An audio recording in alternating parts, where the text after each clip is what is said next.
And we are live. Welcome for today's live stream. Factory Women's Circle is hosting. If you don't know Factory Berlin yet, it's a wonderful place for innovators, a great community with places in Berlin and Hamburg. And I'm part of the Women's Circle.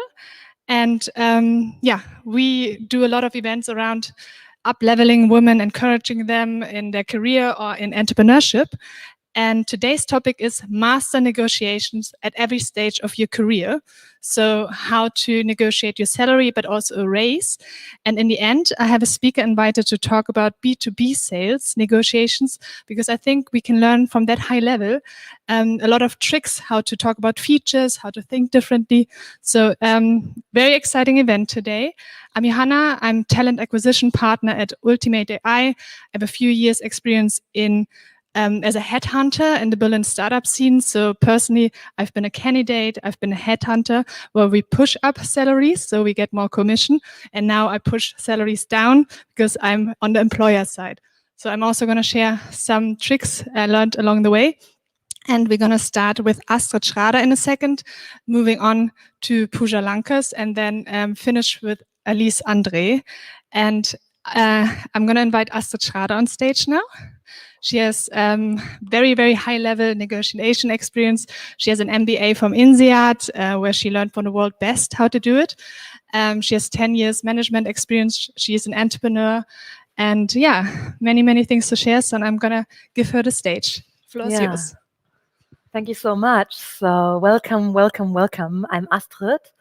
And for the next, hopefully, no more than 20 minutes, I am giving you the nitty-gritty, the sort of most efficient way that I have learned to prepare for salary negotiations. So let's get started right away. What are we going to talk about today? Number one, how to maximize value, because at the end of the day, this is what we're talking about, right? Getting an enthusiastic yes. And I put here's for the lazy ones and for the shy ones, because this whole salary negotiation thing has this crazy feeling always of us being scared of it. So I'm going to present you with a couple of questions that we can ask ourselves to get over that shyness. And also your most pressing questions answered. Like literally, we are all hyper busy people.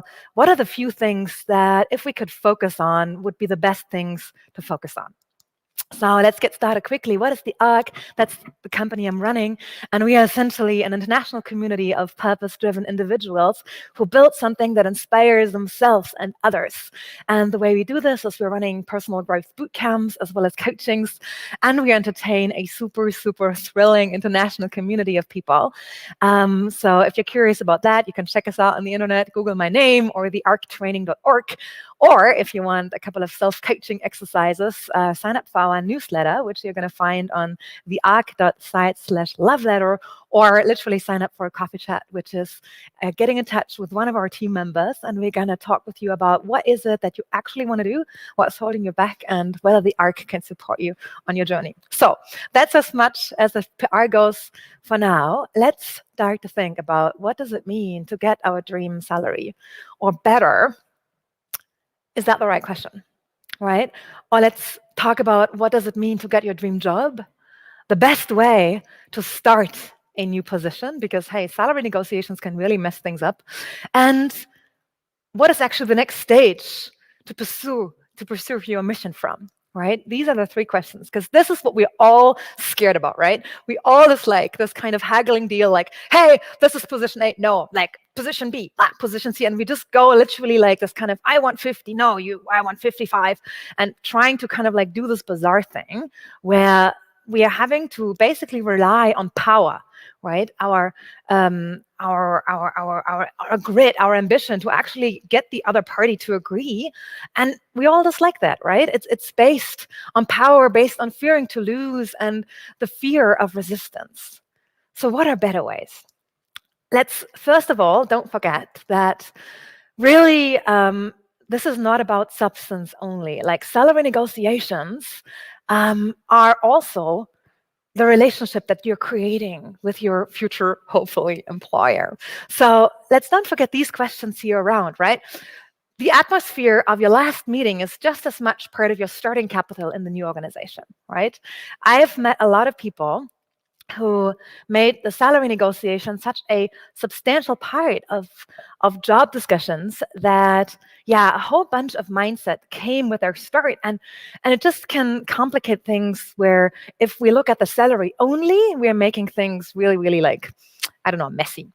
Let's understand that the culture of the counterparty and asking for something that is fair within reason is also one of the really, really important things we have to do here. So what does it mean concretely? We've talked about how to get the win-win right? In that case means that both parties can't wait to have you start. Both parties, that means you and the people you're in touch with, both have an enthusiastic yes. And it basically is about maximizing the space between the things you bring and, to make story short, what matters to them, right? Which basically means here, the things you bring is your own branding, right? And we're going to talk about in a second what that means. Your vision and your enthusiasm, right? Let's don't underestimate the last two. And when we look at what matters to them, really what we're talking about is how to bridge information asymmetry, right? And the information asymmetry that we're having when we're reading the job description or when we are making justified or unjustified assumptions about the culture and the industry standards that we are faced with. And obviously, the idea is to make this overlap as big as possible.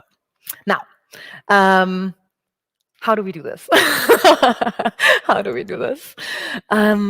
There's a million ways, so let's start with the obvious ones. And out of a million things you could do, let's just focus on these big four. Number one, job advert. Usually the information that we need is actually in there, so unless you have an employer that really doesn't know what they want. So I don't know how many people I've supported in coaching who asked a lot of questions, but when you look back to the job ad, it actually says, crazy, salary ranges. You do want to get educated about those, and literally the best way to get educated about them is to just ask other people from the industry or Glassdoor. Simple as that. Next, culture and career opportunities. What we tend to forget while being so immersed in this whole process of I have to have a high salary and the best thing I could get is this idea that really what you're signing up for when you are signing up for a new job is a certain path. And in my opinion, but hey, that's just my opinion, it is so much more important what comes with that particular path, right? What is the journey that you're signing up for rather than just the salary? And again, conversation with others from the company or related companies are the best source for that. Last but not least, I love this one. Buzzword bingo. Like if you are on the crazy, lazy path, if you're just like, just get me like a recipe where I can invest 2 hours or less in my interview prep, I would literally go for these 4 things, and the last one being the funniest one, buzzword bingo. Just literally collect, I would say, 5 buzzwords on where's the industry going and what are the trends in the role you're applying for. Collect them and just try to understand what they mean. And I'm saying this because it's in my opinion, like the fastest way to get some basic understanding if you're not already from the industry. And it just creates wonderful rapport in a conversation. Now, that's the one side of the diagram. Let's go to the other one. And let's quickly talk about how would you brand yourself if you have no time? So there's so many things you can Google on the internet, like the branding canvas, blah, blah, blah, blah, blah, so many things. And I love to narrow it down to this question. What are the top 3 emotions you want them to associate with you? What is sort of the, let's use this word, energetic field you're creating while being in touch with these people, right? Let's be conscious about that whenever you're having a touch point with this other party, you're creating a certain energy. And let's be aware of what it is that you are leaving when you have left the room? And how can you consciously create that again when you have very little time? Find evidence to support the following 3 arguments. I feel these are the ones that worked best in the past. Number 1, your experience. And we're talking about hard and transferable skills. I'm going to talk in a minute what that is. Why you love the team and the customers of this company. I feel like one of the best answers to why do you want to work in this company is because I love your customers, right? And maybe you know them and appreciate them, or you just know these kind of people, right? You don't have to know, I feel you don't have to know people from the team, but just think about yourself. What are the things that you naturally would vibe with, that you are in resonance with? And last but not least, how do their mission and your mission overlap? And this is a question that sounds pathetic, but I feel you're actually inspired when you're speaking from that part, when you're speaking from, here's what we both want, and can credibly communicate that. Literally, let's have something concrete. The advice is to make a mind map with these 3 arguments and just literally have maximum 3 bullet points per argument, and tell that story when they ask you that one question that everybody asks, and that's the question, tell me about yourself, right? Just one question we're all scared of because we're like, oh my God, what am I going to answer? So that is the fast track of branding. Next. Experience. I've promised to go a little bit into that. So hard versus transferable skills, what does that even mean? I like to say hard is literally everything that's pretty measurable. So it's you studied engineering if you're applying for an engineering job, or you have X amount of work experience in a field that's actually relevant. Let's talk about transferable skills, right? These are all these things that are naturally important in any other context. So leadership skills, communication skills, whatever. Attended courses, you can make a long list, but it's basically things that are interesting and relevant no matter which industry. Next, what does evidence mean, right? What do I mean when I talk evidence? It's basically making things measurable and pointing out the difference that you made. So in order to explain that, I got a couple of examples because I feel that's the easiest way to communicate this. One example, in my time as a trainer at Siemens, I was responsible for the topic of culture change. Yay. That sounds nice. But what's better is, as a result of having trained 30 plus middle management, employee engagement rose by X%, right? This is what people know, like, okay, I can understand this. And our brains and humans are just trained in a way that specific examples, real stories, are going to stick endlessly better. Next example, I worked in a startup in IT. Yeah, sure, whatever that means. Let's have some real evidence. Let's say better. While I was charged with product development, we launched 4 versions of the app within 10 months, and I built a second level support with 10 plus people. So sometimes I know it can be daunting to think about, well, but what was it that was my contribution? But I feel everything, think about where you actually did make a difference, what's the actual impact you did have, and what's actually cool, right? Even in an internship, my experience is that you will have done something that's cool. Let's find that and make a story about that. So, boom. Next point, vision and enthusiasm. Like I said, it's one thing that is so easily underestimated. I feel like if you're applying for an important role, this is what we want to have ready, right? What opportunities do you see for this organization, right? Start dreaming, like, why not? And I like to say the easiest way to think about it is in terms of hell and heaven. So literally, what hell do you feel might this organization be in because they haven't met you?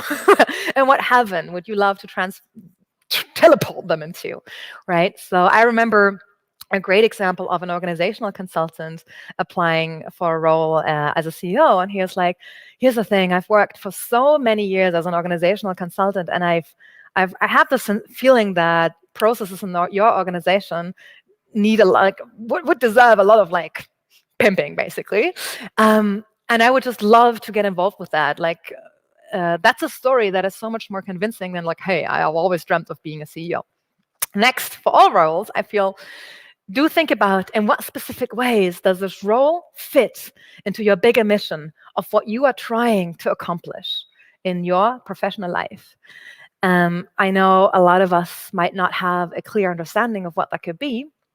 So I know I only have a limited amount of time here, but here's a model I would love to suggest to you. So if you want to Google this at some point, it's called the Purpose Career Canvas, where if you Google the ARC and Purpose Career Canvas, you find questions that guide you through a process of what is that mission that I might have in my professional life? What is that thing that is so inspired that I am supposed to build, even if I don't know where to start or what the heck this passion is that everybody says I'm supposed to follow? So this is, I feel, the fastest way to actually prepare for making this overlap between what they want and what you can bring as big as possible.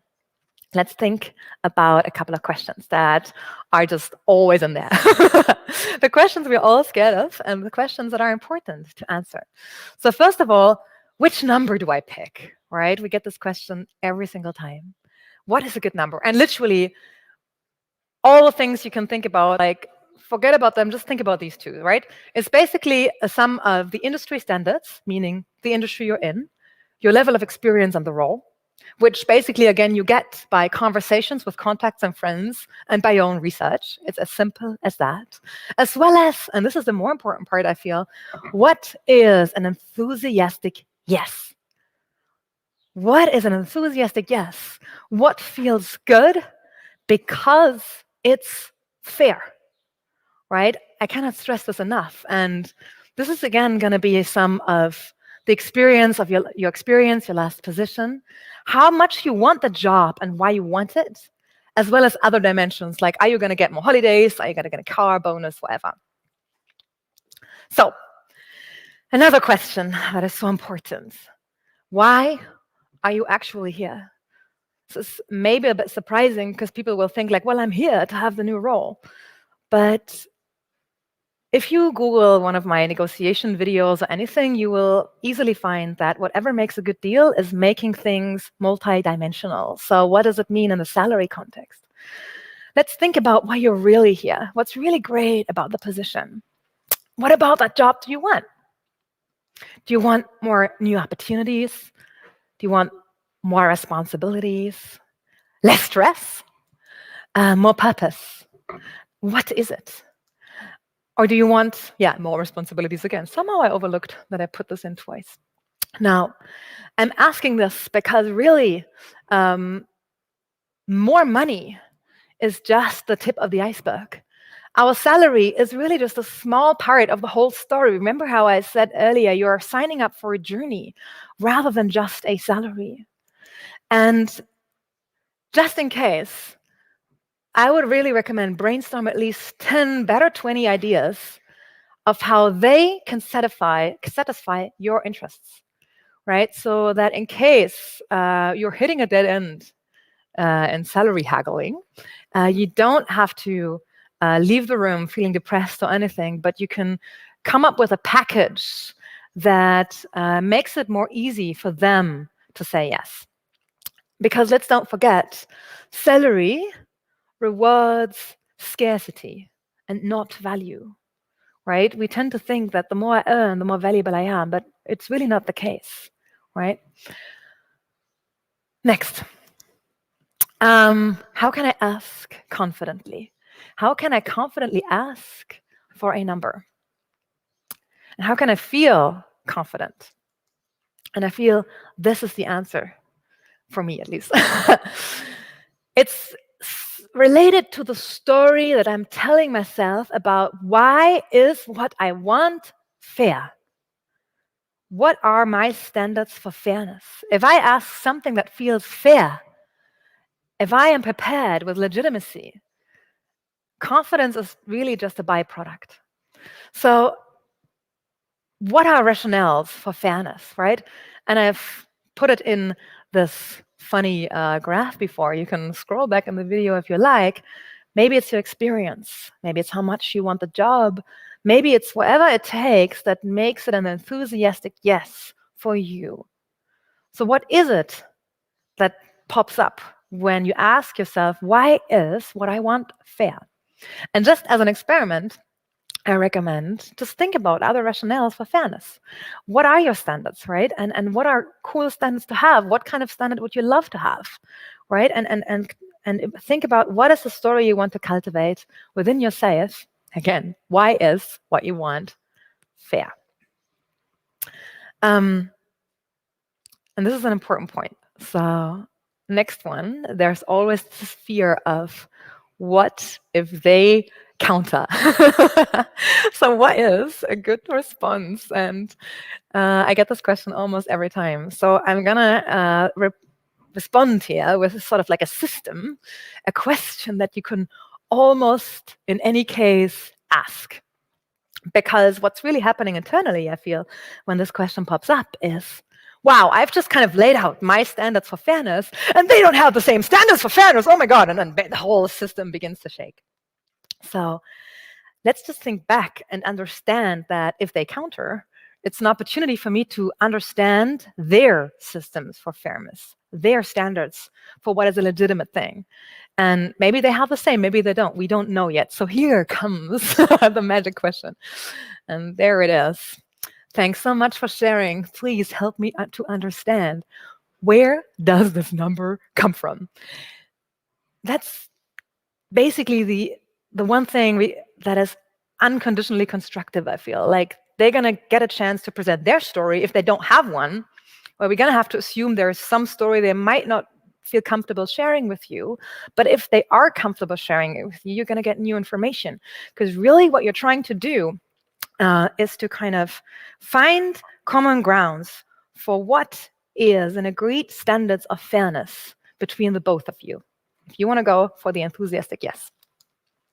So here's the roadmap, like I promised. And I'm also promising that this is the last slide. 4 points to remember, right? What are your interests? Why are you really wanting this? What's in there for you? And what matters to them? Point number 2. What do I bring?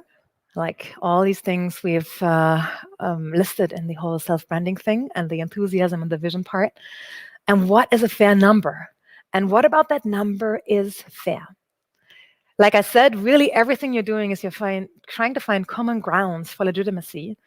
And your goal, you should be heading towards a 2-sided enthusiastic yes. And the reason why you should do this is, like I said earlier, you want to make this a good start. You want to make this an experience for both sides that's actually fruitful, that is enjoyable, that is awesome, and that helps them be confident about you being the right person for this role, rather than them being annoyed with you right from the start. Because, hey, I'm an entrepreneur. I've hired a lot of people. And I feel it's the most annoying thing if people are caring more about the salary than the whole thing that you guys could build together. So with these words, boom, good luck. Questions? We have questions. Do we? Okay, this is actually interactive today, so please write your questions in the comments. We're gonna answer them right now. Yeah. So let's have a look. There are comments. Overall, it's gonna be very interactive workshop. So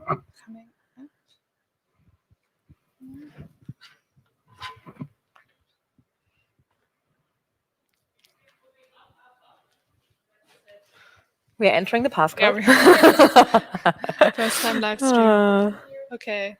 For now, no questions yet, Great. but do keep them coming and just write at Astrid, and I'm gonna ask her later. How can we stay in touch with you, Astrid? Yeah, so the easiest thing is to probably Google my name because we are redoing our website and our URL. We are the ARC Tribe on Instagram. We are the ARC Tribe on YouTube. And the way to find us is thearctraining.org currently. And best address ever, the arc.site/love letter, which is our newsletter that gives you cool self-coaching exercises and stuff. And with these words, thank you very much. Moving on. Okay, so now I'm gonna call Pooja Lankers on stage. She's been on Factory Berlin Women Circle stage many times, and yeah, she's very flexible on speaking on all sorts of topics. And today, She's joining us. It's going to be very interactive. So if you're at home or at work, make sure you stay very focused on the screen now. Do you want to ask the audience? Super. Do we see the chat here? Yeah. Okay, super good. Hi and welcome. Okay. Are you ready? Yeah. Do you want to start with questions? Or, Yes. Okay. Can we try? Can we get a hello? Maybe or some responses here. Because I just want to explain you the setting. We have a screen in front of you. We see ourselves and we see a chat beside, but we don't know what you see. Okay. Do you see the chat? Then please answer us with yes. Yeah. There's something coming. Okay. Super. Yeah, okay, we can see some. Okay. And yeah, as mentioned, stay focused. Pooja's going to do a transformation meditation. So it's very interactive. You're going to take something away, if not many, many inputs and insights, something to experience as well. Okay. The floor is yours. Thank you so much. And welcome, and thank you for taking your lunch break that you want to learn. This is what we actually do at Unikind, that we always try to bring contribution and growth factors into organizations and to people. And this is also what it is today, about diving a little bit deeper. And Astrid gave us the most beautiful insights, what to do to prepare for negotiations. We go also a little bit into that. But what I want to focus on today is what's happening inside. So who of you now honestly gets freeze when you think about negotiation salaries? Can you write it in the chat, please? Can you give us some interaction power? We need you. Actually, I would love to have you here. It's kind of sad not to see you, not to have you here. So if you can interact a little bit, it's really beautiful. So is someone of you frozen just when you think about it? Or let's say anxious a little bit.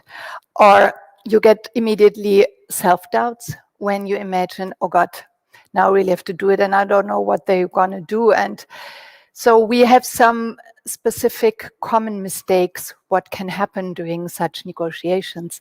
By this way, sometimes, yes, we do, yes. Especially as women, it's difficult. Yeah, true. This is a very interesting topic. So true. Sometimes. Yeah, thank you so much for giving feedback. Absolutely, yeah, even absolutely. Okay, so we all know this feeling when we have to ask for something. And as some of you said, especially as women, this is even a specific factor.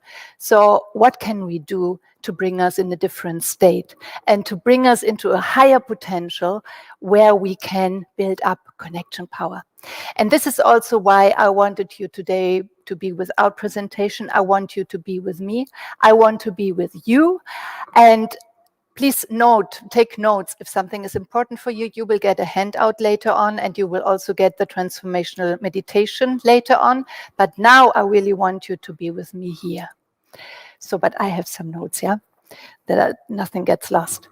So, who of you was already in the negotiations and you were really good and you had a really success story? Did this also happen? Johanna, can you read it to me? I cannot read the last one. Or you?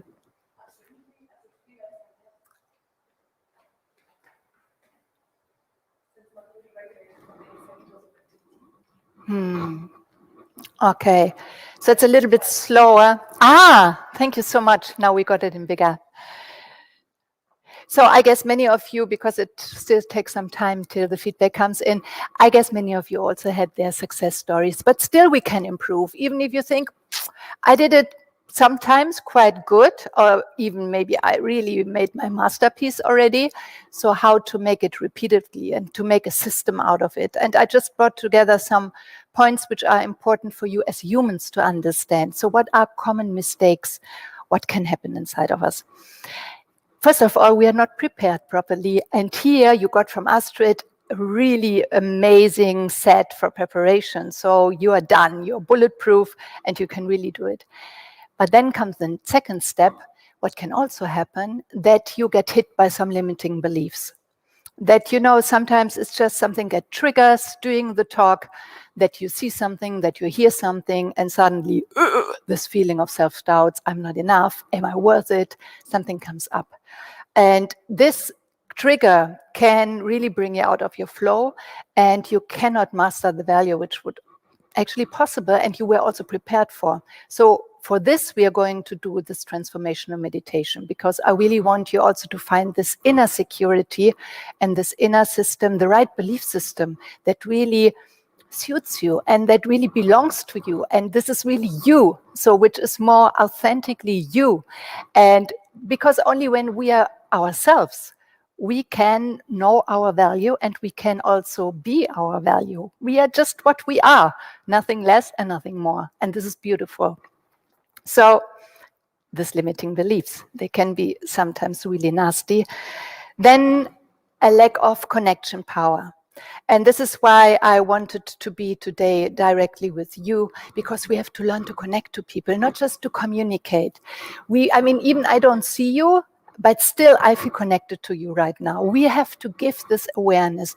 We have to be bold to show ourselves, to be vulnerable, to just be there with all what we are. The more we do that, the more connection the other one feels. Because, and we do it just a little exercise now for this. This isn't from me. It comes from the Heart Math Institute in California. It's a very easy way where you bring more of your natural potential immediately inside of you within seconds. I want you now to put one of your hands, the best the right hand, on your forehead and your left hand towards your heart. Just close your eyes for a moment and feel this connection between your head and your heart. And breathe in deeply. And breathe out. And one more time, breathe in very, very deep. And breathe out. And one last time, breathe in deeply. And breathe out. And now you go with your awareness towards your heart area, where your left hand lies. Just feel that it becomes warm, a little bit more energetic. And I want you now to remember a moment in your life where you really felt happy and connected. You really felt a sense of belonging, of being loved, of being accepted. Just that you can be naturally yourself. Remember this moment and feel what qualities are rising inside of you. This natural self-confidence, this connection to the other people, feeling of trust, feeling of love, feeling of gratitude that you can be here, an openness. Just collect these qualities and breathe in for another time very deeply. And breathe out. And open again your eyes. With this little exercise, you can even shorten it if you train it for a couple of times. With this exercise, you can raise your potential and connection power at least 30%. I would even say more, because you start then also to speak with your heart, to see with your heart. Like the little prince was saying already, the best seeing is always the seeing with the heart. And you need to open really your eyes when you go in negotiations. You need to be really here with all your presence. And this makes you the most secure, the most powerful, the most trustworthy, and you can really show what is inside of you. And like Astrid also said so nicely, you also have to prove, is this match also proper for me? Is this really my journey? Is this where I belong to? Another just short hack that you're not just bombarded by content. I want you now to get up. This is another great hack for self-confidence. So just shortly before you go in negotiations, do this. It's a hero position. Feel really your feet standing on the ground and put up your arms. This is done by Cambridge University. If you stand in this position just for 2 to 3 minutes, you will boost your testosterone, which is your I'm the big guy, the self-confidence hormone. You will boost it up to 30%. So use this. Even if you have to go in a bathroom, just do it. Go in a hidden corner and be the hero. And when you see sometimes this alpha men or alpha women, they do this naturally a lot. They're moving their arms. They know why, mostly not consciously, but they do it. So train the hero because you are a hero. And this doesn't mean that you get an egoistic A.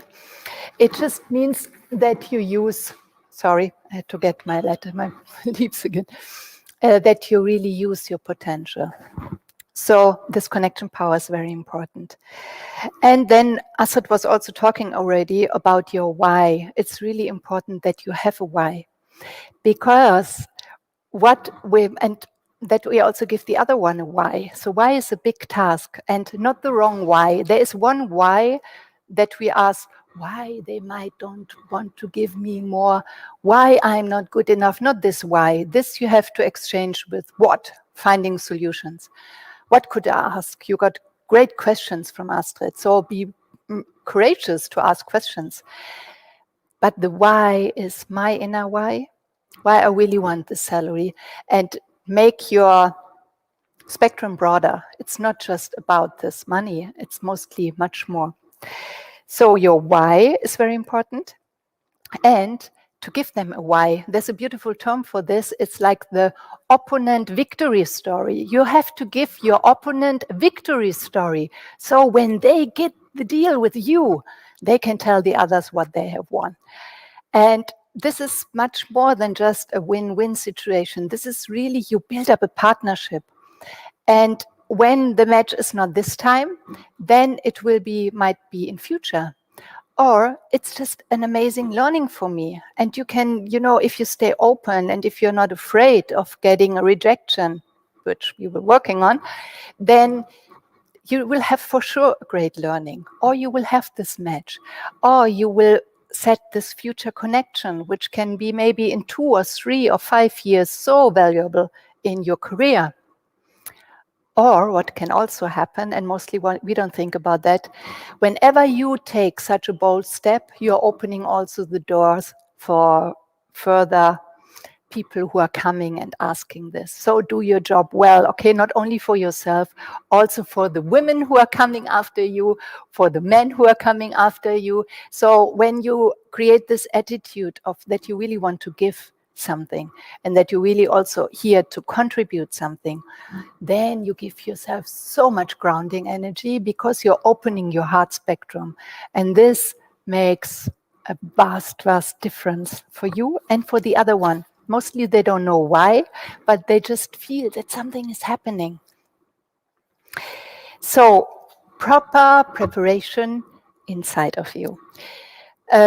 You have to know, and Astrid was also talking about it, who you are. You have to know, of course, your ninja skills. They are needed, this is clear. But you also have to know who you are. What character are you? What are your values? What is your purpose? Purpose is always a little bit a difficult topic for some people.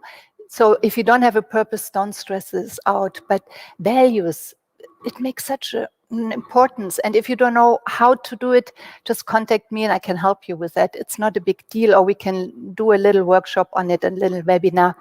But know who you are. And this is really, really, really important. And then you create kind of more power identity, a more potential identity of yourself. Because anyway, we have some faith, some things, thinking about ourselves, some beliefs. It doesn't mean that this is the truth. To come to the truth, it's a long path. But we have to work with the best version, which is right now here available for me. And I want you to work on that. And we are going to work on it together today. Then,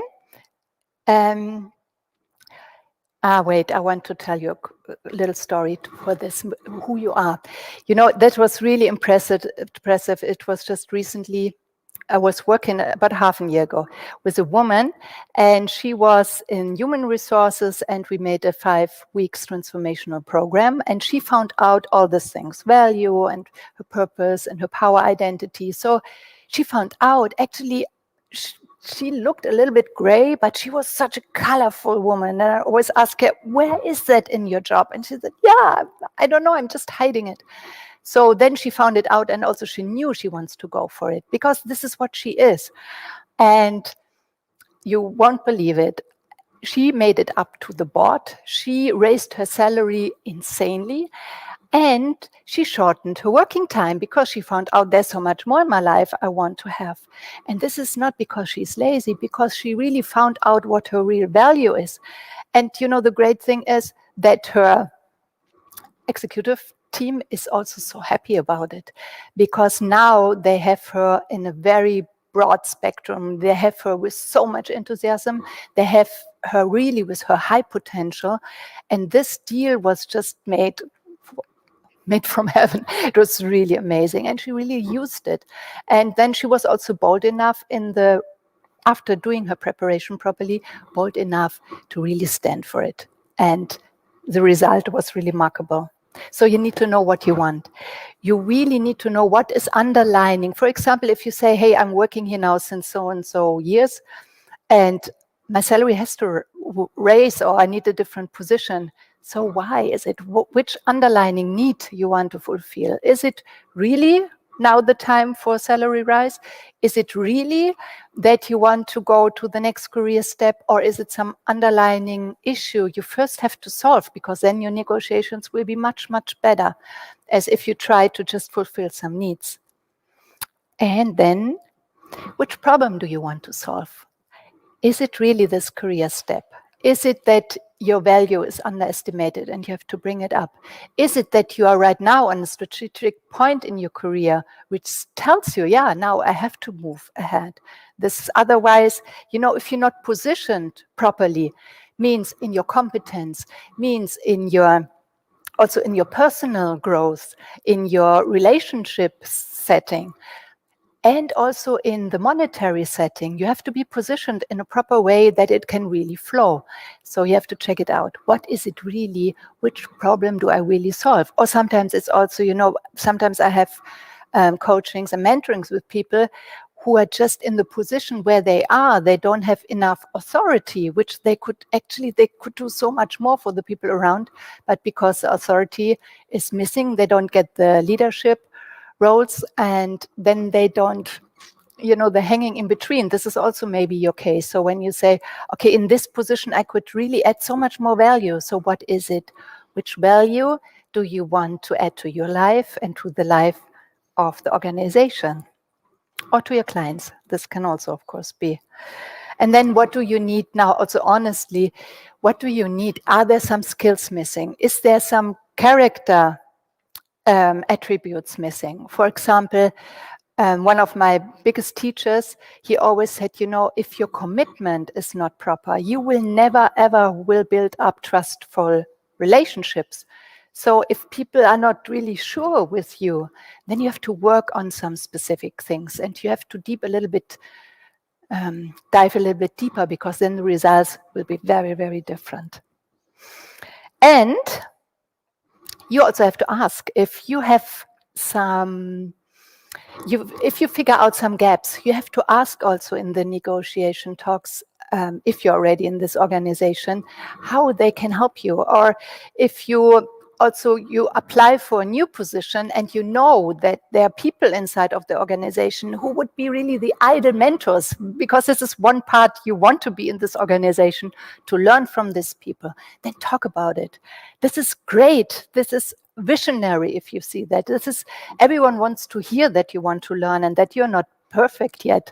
I mean, yeah, we want to see that you have your skill set and everything and your personality, but we also want to see that you want to learn, that you are in process and you can reflect on it, that you know that you're in process. This is also very important. And of course, what do you want to give? What do you want to contribute? And if you are open for contribution, then maybe it's not directly giving you the value money-wise or position-wise, but it will pay out beautifully. I served for 1 or 2 years just in relationship, and I just gave and gave, sometimes even longer, and then at some point, zack, it comes, and then it's there. This is really important to be in contribution, because our potential is higher when we are also in contribution. And during the negotiation time, when you're well prepared, don't talk too much. Never ever do this mistake, because this is what people, when they're nervous, they're talking too much and they don't ask questions. So be more aware about asking questions, because it's also your time to prove. It's also your time to find out more. And there's a wonderful book from Alex, what is her name? I will write it to you. It's Ask for More. And she's a professor for law, and she wrote a book about negotiations and which are the 10 most important questions to ask when you're in negotiations, because it's not about just you performing. It's about relationship. It's about connection. It's about being authentic. It's about humans being together and finding out the best way with each other. Because when someone is inviting you, they will be interested in you. Or if you're already in the organization, they are interested in you. And if not, then it's anywhere better to go, because what do you want there? So, are you now ready for the transformational meditation? Then I want you to sit now comfortably, or you can even lay down. And the first what we do is look into your eyebrows, roll your eyes really up, and breathe in deeply. And breathe out. This is activating your relaxation system. And another time, while you're looking up, breathe in deeply. And breathe out. And one more time, breathe in deeply.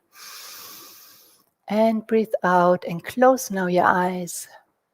Let them be really relaxed. And just follow your breath for a moment. Feel this soft wind at your nostrils. And then feel the movement in your chest from the breath. Just observe where the breath is flowing easily, where it's a little bit tensed. And now go even deeper into your belly. Let the breath flow deeper and deeper. All your nerves, all your muscles will be relaxed now. You go deeper and deeper. And in front of you, you can see now 10 steps descending. It's a little bit a feeling of standing on a balcony or on a gallery. And you like the staircase, and you look now down towards your feet, and you see them standing on the 10th step. And now you step down on the 9th step, deeper, wider on the 8th step, more relaxed, open on the 7th step, deeper and deeper on the 6th step, floating, flowing on the 5th step. Now you can see and feel your feet landing on the 4th step, deeper and deeper on the 3rd step. And with the next breathing out, you land on the 2nd step. Feeling now your feet landing on the 1st step, feeling open, feeling calm, feeling relaxed, feeling really accessible on the 1st step. And now you are activated by landing on the 0th step.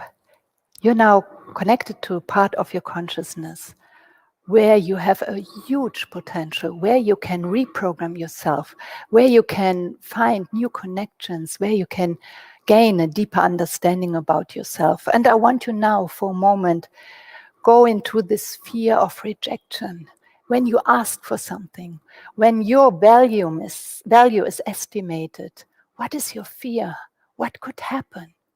Go deeper and deeper, and you become younger, smaller, and lighter, and you can see yourself now in a situation where you felt insulted or hurt or scared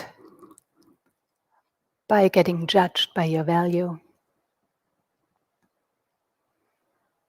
Observe whatever you can see.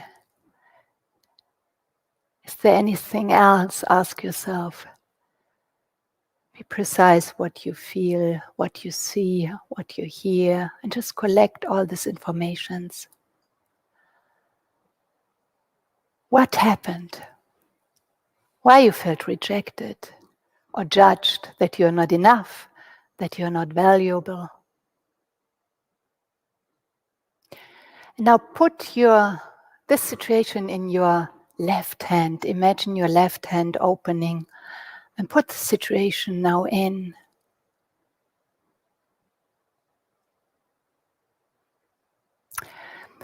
And now you imagine that you're really throwing it away, and while you're throwing it up, it just explodes and will never ever has any influence for you. Because that was true at that time. But now we want to go in new consciousness. The consciousness about yourself today. With all the properties you have inside. With this big heart, where huge potential lies in. With this clear and genius mind. With a strong body where you can really take care for. And all this was given to you by a higher power, however you call it universe or source of love or source of creation or God. And you're designed by perfection. And your plan, which is made for you, it's also designed by perfection. Just about understanding this plan, understanding who you really are, understanding that whatever you need is inside of you. All your learning capacity, all your connection capacity, all the discipline, all the attributes you need to be really a successful negotiator and to really stand and know your value. Everything is inside of you to deeply connect to people, to be courageous, to allow people to come closer to you. And to allow also the purpose of life to come closer to you. See now a light within your heart. You can see the color of the light. And it makes your heart very warm, shiny. And this light spreads now all over your system. Up in your head, your shoulders, your arms and hands, your belly, your feet.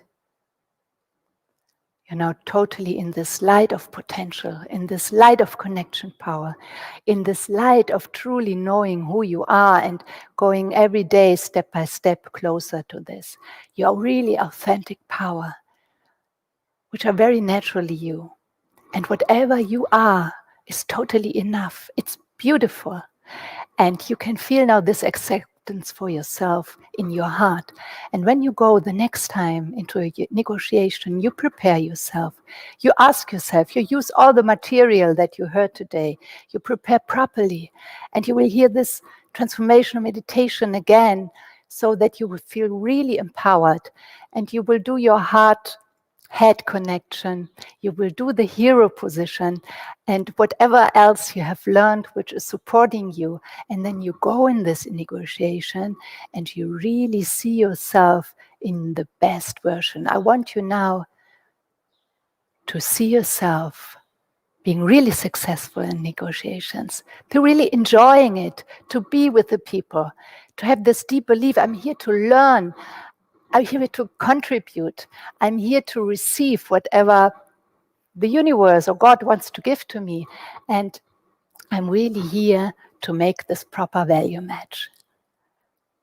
And with all this abundance in your heart, with all this true belief about yourself, you're coming now back.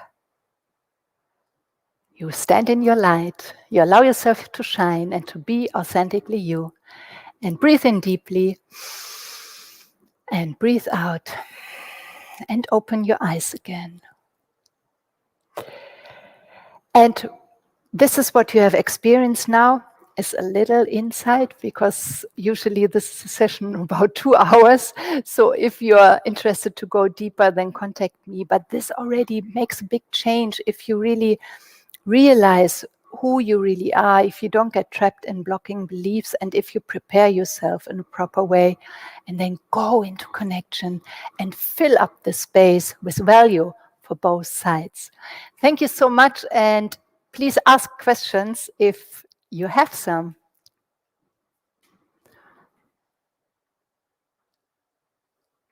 Let's see.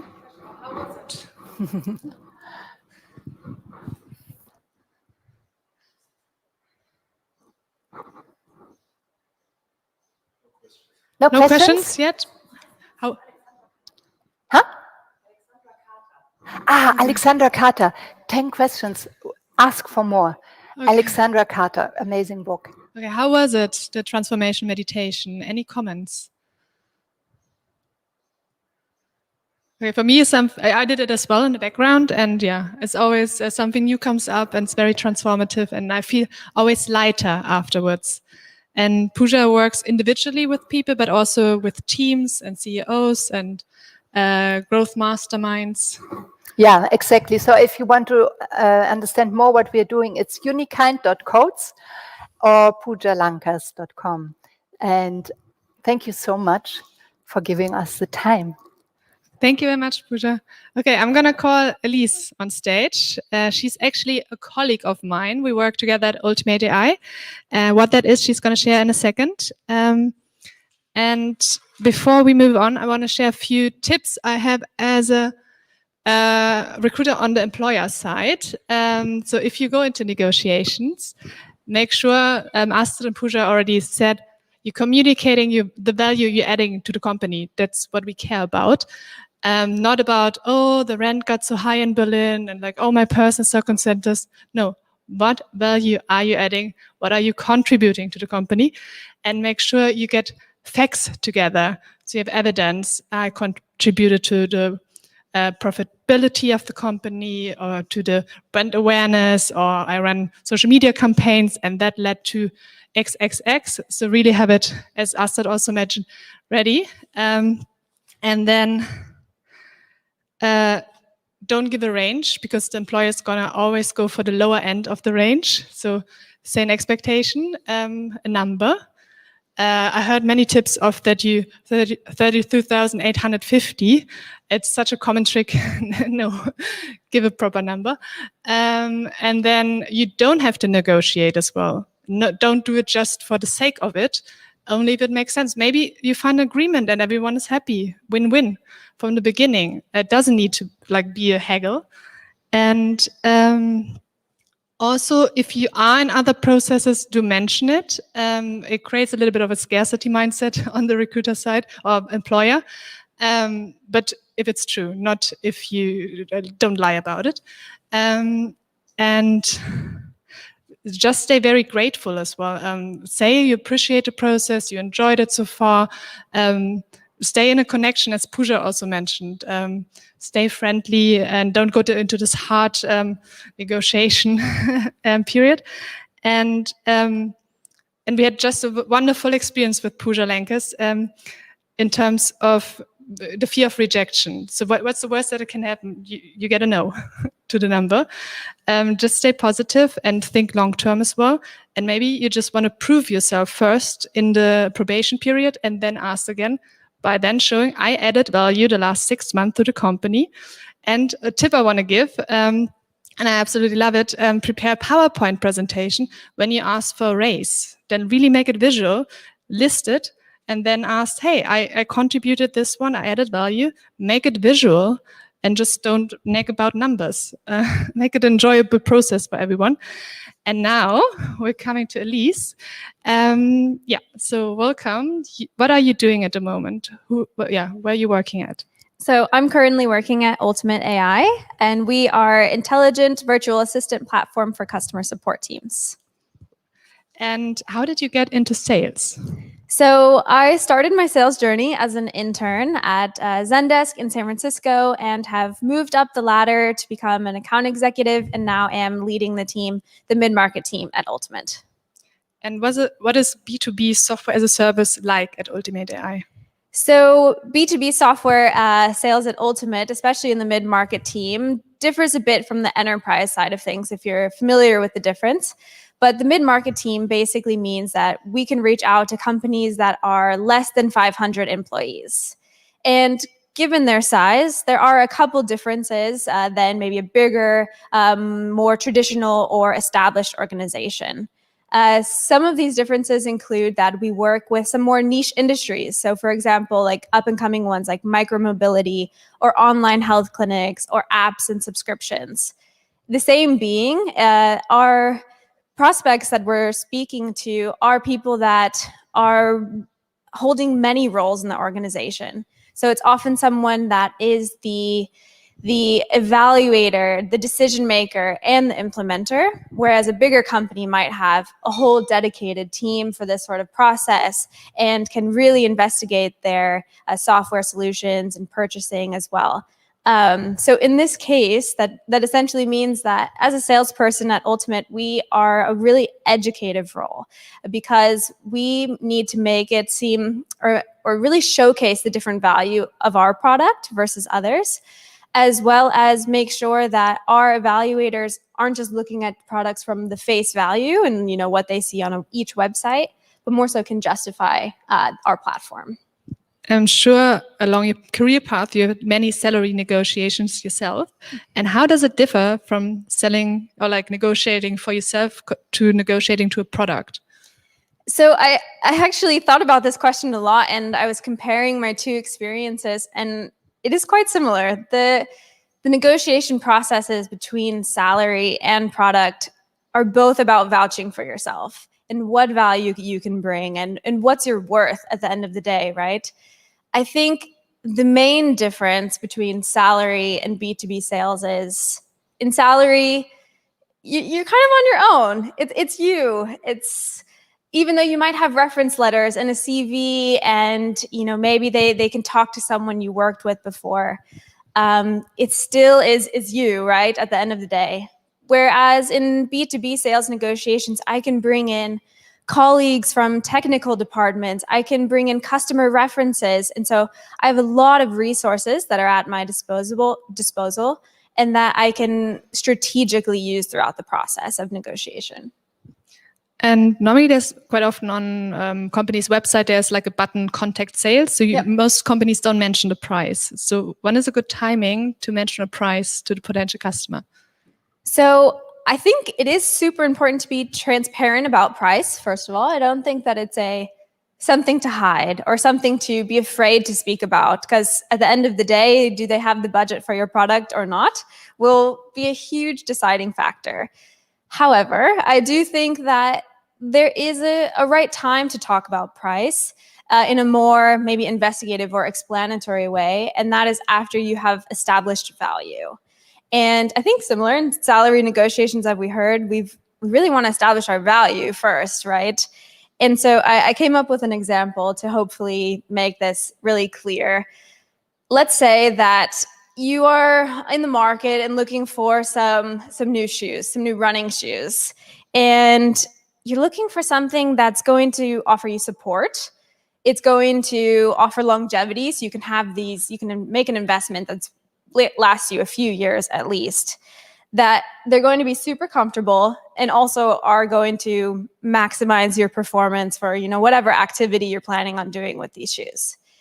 And so you found two pairs and they look the same roughly. Maybe their color differs, which doesn't bother you, but the biggest difference is one is 2 times the price of the other one. And you're looking and you're thinking and a salesperson comes up to you and they point out that more expensive pair and they're like, I love these shoes. These are the shoes that I have searched for my whole life. These are the shoes that, I had tried so many before. I always got injuries. And these are the ones that made a huge difference. They're so comfortable. And, they're the best shoes ever, right? And then the person even goes on to talk about how technically and scientifically great they are. Maybe this shoe company has a lab in Berlin and, they're really at the forefront of shoe technology, right? And then you're like, okay, cool. I get why they're more expensive now, but what about these other ones? Like, what do they offer, right? And so this salesperson, they said, yeah, they're good for the price. They'll get the job done, but maybe you won't get multiple years out of it. Maybe you're at higher risk for an injury with these shoes. They don't offer as much support, for example. And so in this case, this salesperson has really justified the value of paying more for those other shoes. And that's why I think it is important to speak about the value before the price, and especially in mid-market sales as well, because there's not unlimited budget, right? And it's easy to just look at things at face value and be like, these look the same, I'm going to go for the cheaper option. But that's why you really have to justify your worth. And what are some hacks or lessons learned along the sales to B2B sales cycle? Yeah, so I made a few mistakes along my way when I didn't know some negotiation tactics that my prospects were using, essentially. So there was one case where I really thought that I had it in the bag, that I was sure this person had given me all the right signals that they were going to buy our product. And then we had a call, and I thought it was going to be close to the last call, and they said, yeah, it all looks good. We have to take it to finance. We want different billing cycle. We don't want to pay for the whole year. We want to pay 4 times a year and split it up, divided by 4, right? And I was like, okay, it's a fine ask. I'm still getting the same deal value, just in shorter amounts of time. That's okay. And I was like, let me see what I can do. And eventually I was like, yes, that's fine. The next call, they asked for a longer trial period, right? They really had to justify this to finance for this big investment, right? And so, okay, that one's a bigger ask, but I can see what I can do. And, my end of quarter is coming, and I want to get this deal in, and I want it to be part of my quota attainment. And then the next call, right? Oh, it's too expensive, right? We need a discount. And so in this case, I was absolutely the underdog. I was not in control of the process. They knew that I wanted this sale, and they broke up their asks into these small pieces that made it seem at first like a small ask to get the deal closed, but it really amounted to a lot of asks altogether. And so my advice in this situation, if you notice someone that asks something or starts negotiating, that you recognize that they're starting in a negotiation with you, and that you say, okay, I understand this ask.